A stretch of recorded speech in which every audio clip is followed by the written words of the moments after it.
Root 47 Pakistan की वो वाहिद road जो बिजली पैदा करती है।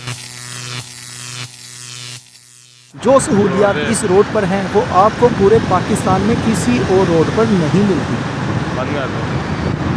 ये ऐसी शानदार रोड है जो इस पर एक दफा सफर करेगा उसकी ख्वाहिश इधर बार बार सफर करने की होगी। हत्ता कि लगता है कि मुस्तकबिल में इसका नाम पिकनिक रोड बन सकता है। बिस्मिल्लाहिर्रहमानिर्रहीम। लाहौर के वस्त में वाक़िया कलमा चौक में मुल्क की जदीद तरीन रोड मुकम्मल हो चुकी है और इस रोड का नाम है रूट 47। ये Punjab central business district development authority यानी CBD पंजाब ने बनाई है। इस रोड और दीगर तरक्याती काम को 9 अरब रुपए में मुकम्मल किया गया है और ये रोड इस शहर के बहुत से अहम इलाकों को मिलाती है, हत्ता के अहम तरीन कारोबारी इलाकों को मिलाती है। तो आए करते हैं इस खूबसूरत रोड की सैर, लेकिन पहले हमारा चैनल जरूर सब्सक्राइब कर लें और बेल आइकन पर भी क्लिक करें ताकि आपको हमारी आने वाली हर अमेजिंग वीडियो पर वक्त मिल सके। यह है पाकिस्तान की सबसे जदीद तरीन रोड जो मुस्तकबिल में इस मुल्क की खूबसूरत तरीन रोड भी कहला सकती है, क्योंकि ये लाहौर शहर के अहम तरीन इलाकों को मिलाती है। लेकिन किन इलाकों को? इस रोड का आगाज लाहौर के मिड में होता है यानी कलमा चौक से, और ये कलमा चौक से Ferozepur road, Gulberg main boulevard, Walton road और लाहौर रिंग रोड को मिलाती है। आप किसी भी रास्ते से इस रूट पर होते हुए लाहौर के अहम तरीन इलाके यानी लाहौर बिजनेस डिस्ट्रिक्ट तक रसाई हासिल कर सकते हैं। बुनियादी तौर पर रूट 47 शहर के वस्त में बनने वाले सेंट्रल बिजनेस डिस्ट्रिक्ट की मरकजी शाहराह है। पूरे बिजनेस पॉइंट की बुनियादी रोड यही है। अगर आप गुलबर्ग कलमा चौक के फ्लाईओवर के नीचे से गुजरते हुए मेन बुलेवार्ड की तरफ जा रहे हैं तो दाईं तरफ फिरदौस मार्केट को जाती रोड से जरा पहले अंडरपास से रूट 47 का आगाज होता है। 4.5 किलोमीटर लंबी इस रोड में तकरीबन 1 किलोमीटर का फ्लाईओवर भी है जो वाल्टन रोड तक जाता है। पाकिस्तान की सबसे जदीद रोड, ये रोड पाकिस्तान की सबसे जदीद रोड कहलाती है, लेकिन आखिर इसको मुल्क की सबसे जदीद रोड क्यों कहा जा रहा है? तो इसके जवाब में हम आपको इसकी 3 खुसूसियात बताते हैं। नंबर 1, पाकिस्तान की सबसे जदीद रोड कहलाने की सबसे पहली वजह यह है कि ये मुल्क की जदीद तरीन तजारती शाहराह है। ये बैनुल-अक़वामी मयार का बुलंद इमारतों का पहला तजारती मरकज है। ऐसा तजारती मरकज आपको पूरे मुल्क में कहीं नजर नहीं आता। नंबर 2, दूसरा ये कि इस रोड को ऐसे बनाया गया है कि इस पर पानी हरगिज नहीं रुक सकता। जितनी मर्जी बारिश हो, तूफान हो, आंधी हो, जो भी हो, इस पर पानी हरगिज नहीं रुकेगा, क्योंकि इसमें एक खास ड्रेनेज सिस्टम लगाया गया है। और इसके साथ साथ इस पर पैदल चलने और साइकिल ट्रैक दोनों अलग अलग बनाए गए हैं, यानी हर तरह का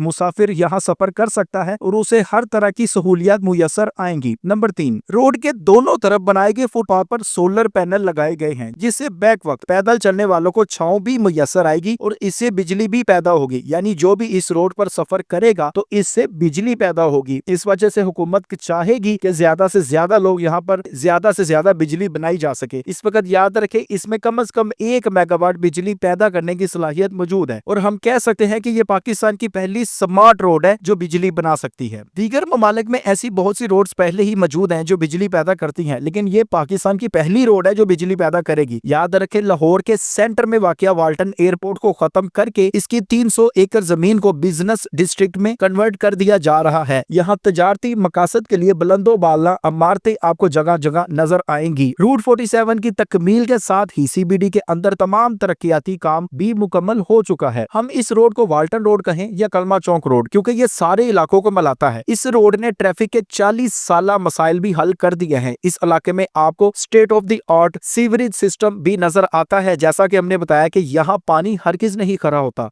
ये ऐसे ही है जैसे पुराना मुगल दौर में अगर आप अंदरून लाहौर को देखें तो वहाँ पानी का ड्रेनिंग सिस्टम ऐसा है जितनी मर्जी बारिश हो आपको रोड पर पानी खड़ा नहीं नजर आता। ऐसा ही जदीद सिस्टम यहाँ बनाने की कोशिश की गई है। रूट 47 और CBD के सारे बारिश के पानी को ज़ेरे जमीन सिस्टम के जरिए इकट्ठा करके एक बड़ी झील में लाया जाएगा। जी हाँ, यहाँ एक बड़ी शानदार झील भी तमीर हो चुकी है जो यहाँ के बारिश के पानी से भर दी जाएगी, यानी जितनी मर्जी बारिश हो इस इलाके को फायदा है और इस इलाके से इस झील की खूबसूरती को फायदा है। इसकी खूबसूरती में इजाफा ही इजाफा होगा। CBD मंसूबा, याद रखें CBD मंसूबा पाकिस्तान का सबसे बड़ा तरक्याती मंसूबा कहलाता है, बिजनेस मंसूबा कहलाता है। हुकूमत का CBD को तजारत के साथ साथ इंफॉर्मेशन टेक्नोलॉजी का मरकज बनाने का मंसूबा भी है। याद रखें इस मंसूबे को Punjab central business district development authority यानी CBD पंजाब ने ही तमीर किया है और इस रोड पर तकरीबन 9 अरब रुपए की लागत आई, यानी तकरीबन 32 मिलियन अमेरिकी डॉलर। लेकिन रूट 47 सिर्फ गाड़ियों और बसों के लिए नहीं है, बल्कि इसे स्मार्ट, जदीद और सबके लिए मुफीद बनाने के लिए डिजाइन किया गया है। जैसा कि हमने बताया, ये रोड पुराने वाल्टन एयरपोर्ट के इलाके से गुजरती है, जो अब नए कारोबारी इलाके में तमीर हो रहा है, जहां आपको ऊंची ऊंची इमारतें, दफातर, दुकानें और बहुत कुछ नजर आएगा। इसे लाहौर का सेंट्रल बिजनेस डिस्ट्रिक्ट इसी वजह से कहा जा रहा है क्योंकि ये लाहौर के मिड में वाक़या है। जी हाँ, वही वाल्टन एयरपोर्ट जहां पाकिस्तान बनने के बाद कायदे आज़म ने पहली दफा पाकिस्तान में लैंड किया था। कायदे आज़म के प्यारे ने ये वो पहली जगह है जहां पहली दफा लैंड किया था, और अब यही इलाका मुल्क की कारोबारी पहचान बनेगा। सीबीडी के मुताबिक बहुत से मंसूबे मुकम्मल हो चुके हैं, जिनमें CBD Punjab Bollywood, Lahore prime infrastructure, कलमा चौक अंडरपास और कैपिटल कर्नल शेर खान फ्लाईओवर समेत अब ये नया वाल्टन रोड भी मुकम्मल हो चुका है, जिसका नाम रूट 47 है। याद रखें, इस रोड की तमीर से Walton red crossing flyover, Walton road की अपग्रेडेशन, ADA नाले की तोसी और मशहूर जमाना बाबे पाकिस्तान यादगार भी मुकम्मल हो रही है। यहाँ मुल्क का सबसे बड़ा IT सिटी भी बनाया जा रहा है, जबकि दीगर अमारात भी तमीर हो रही हैं। याद रखें, यहाँ इस सूबे की सबसे बुलंदो बाला इमारत भी तमीर की जाएगी, जिसका नाम सीरीस है। ये पंजाब की सबसे बुलंद इमारत, जो कि 750 फुट ऊंची होगी, तमीर की जा रही है। इसी तरह वाल्टन रोड पर वाक़या 118 एकड़ जमीन के एक और टुकड़े पर CBD बाब डिस्ट्रिक्ट भी बनाया जा रहा है। यहीं पर मशहूर जमाना बाबे पाकिस्तान की यादगार भी बनाई जा रही है, जो पिछली एक दहाई से जेर तमीर है। इसके साथ साथ ये भी याद रखें, बाबे पाकिस्तान के साथ साथ एक डिप्लोमेटिक इनकलेव भी बनाया जा रहा है, जहां अमेरिका, चीन और तुर्की को अपने कौंसल खानों की इमारत बनाने की पेशकश की जाएगी। यानी यहाँ आपको अमेरिका, चीन, तुर्की और दीगर बहुत से ममालिक की एम्बेसीज नजर आएंगी, ताकि उन ममालिक के लोग यहाँ आसानी से आ सके और यहीं से इस इलाके में अपनी इन्वेस्टमेंट कर सकें। इसी तरह यहाँ ग्रैंड सिविक लाहौर नामी प्रोजेक्ट, जो के 8.5 एकड़ पर मुहित है और कारोबारी बरादरी को मुतहर्रक करने के लिए डिजाइन किया गया है, वो भी मुकम्मल हो रहा है। याद रखें, इस मंसूबे की तकमील से पंजाब को 3000 अरब रुपए का माशी फायदा होगा। ये 3000 अरब रुपए का प्रोजेक्ट है और ये पंजाब की तारीख का सबसे बड़ा माशी मंसूबा है। इससे पहले यहाँ इतना बड़ा मंसूबा कभी भी शुरू नहीं हुआ। हाँ, मुगल दौर में यहाँ पर शाला मार्केट समेत बहुत सी मार्केट्स बनी, जो तब से लेकर अब तक अरबों खरबों कमा चुकी हैं और कमा रही हैं। उन मार्केट्स के बाद अब ये पहला मंसूबा है जो आपको यहाँ नजर आ रहा है। याद रखें, इस मंसूबे पर बहुत सी तनकीद भी की गई, हत्ता कि इसको रोकने के लिए अदालत का सहारा भी लिया गया, लेकिन हुकूमत की जानब से वाल्टन एयरपोर्ट पर कायम फ्लाइंग क्लबों की तरफ से जो केस किया गया था, उनको अलग शहर से अलग एक जमीन अलॉट कर दी गई और यूं तवील कानूनी जंग का खात्मा हुआ। दरअसल केस यही था कि वाल्टन एयरपोर्ट पर बहुत से लोग अपनी फ्लाइंग की प्रैक्टिस करते थे, उनके लिए उनको स्पेशल जगह अलॉट कर दी गई और अब वो केस खत्म हो गया। यहाँ बहुत से चैलेंजेस का सामना तो है, लेकिन इसके बावजूद CBD पंजाब अथॉरिटी बहुत जोक शौक से यहाँ काम कर रही है और इस मंसूबे को मुकम्मल कर रही है। नाजरीन, आप इस मंसूबे के बारे में, खास तौर पर इस नई रूट 47 के बारे में जो भी राय रखते हैं, हमें कमेंट में जरूर आगाह करें। चैनल को सब्सक्राइब करें, बेल आइकन पर भी क्लिक करें, ताकि आपको हमारी आने वाली हर अमेजिंग वीडियो बर वक्त मिल सके। मिलते हैं एक अगली वीडियो में। अगली वीडियो तक के लिए खुदा हाफिज।